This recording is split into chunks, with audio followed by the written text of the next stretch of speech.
న్యాయమైన సమ్మె. అంటే ఈ రోజుకు 71 అంటే 17 నెలలు అవుతుందా? 17 రోజులు. నిర్లక్ష్యం ఎవరిది?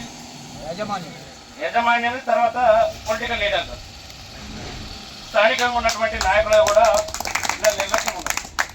మనం కష్టపడి ఇక్కడ ఉన్నటువంటి వాళ్ళకు, స్థానికంగా ఉన్నటువంటి వాళ్ళకు ఉద్యోగాలు ఇవ్వకుండా మరి బయట రాష్ట్రాల్లో వచ్చిన వాళ్ళకి ఉద్యోగాలు ఇవ్వడం అది సిగ్గుచేటు, బాధకరం. భూములు మనవి కావాలి, కంపెనీలు పెట్టుకున్న తర్వాత మన వాళ్ళు వద్దు. భూములు కొనిచేటప్పుడు మనల్ని ఎవరు కొనియరు, స్థానికులే కొనిస్తారు, ఆ నాయకులే కొనిస్తారు. ఆ నాయకులు కొనిచ్చిన తర్వాత మన స్థానికులకు ఉపాధి, ఉద్యోగం కల్పిస్తామని చెప్పేసి అనుకుంటున్నాం. కానీ ఈరోజు మీరు 17 రోజులుగా ఈ సమ్మె కొనసాగిస్తున్నందుకు మీకు ప్రత్యేకమైన కృతజ్ఞతలు, ధన్యవాదాలు తెలుపుతా ఉన్నాం.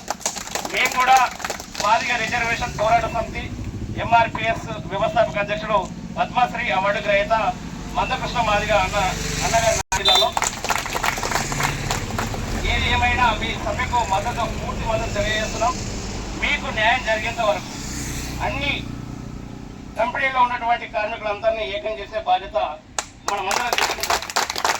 ఒక కంపెనీ, ఈ రోజు ఇక్కడ ఉన్నటువంటి కంపెనీ ఒకటే కావచ్చు, కానీ కార్మికులు అనేటోళ్ళంతా ఏకం కావాల్సిన సమయం ఇది. మరి స్థానికంగా ఉన్నటువంటి కార్మికులు మరి ఎక్కడో అక్కడ వలసపోతా ఉన్నారు. మరి ఇక్కడ ఉన్నటువంటి వాళ్ళకు మద్దతు ఇవ్వకుండా మరి వాళ్ళు డబ్బుకు ఆశపడుతున్నారో లేక ప్రారంభాలకు ఆశపడుతున్నారు అనేది అర్థం కాకుంటున్నది. కాబట్టి మీరు మీ స్నేహితులకు ఈ కంపెనీ అయిన పక్కకు ఉన్నటువంటి కంపెనీలు, ఇక్కడ ఉన్నటువంటి మన చివంటంలో ఉన్నటువంటి కంపెనీలు, ఆ కార్మికులందరినీ ఐక్యం చేసుకోవాలి, ఒక ఐక్యత చేసుకోవాలి. ఐక్యత చేసుకున్నప్పుడే ఇక్కడ ఉన్నటువంటి గేటు దగ్గర దీక్షలు చేస్తే బాగుంటుంది. స్తంభింపజేస్తేనే మనకు ఫలితం దక్కుతుందని చెప్పేసి నేను ఆశాభావం వ్యక్తం చేస్తున్నాను. మేము కూడా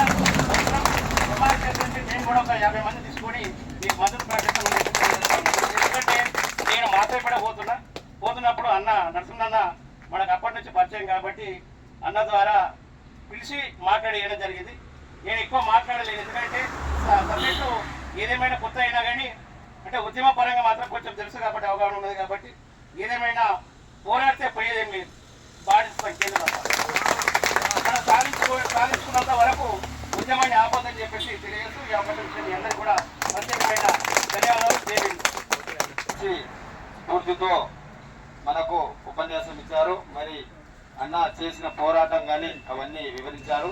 మరి అలాగే మద్దతు మనకు ఒక 50 మందితోటి మద్దతు తెలుపుతుండడం ఇట్లా మామూలు విషయం కాదు.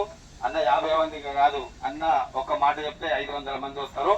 అన్న గురించి ఇంకా పూర్తిగా తెలియదు, నేను అన్ని చెప్తాను. ఓకేనా? జై BMS.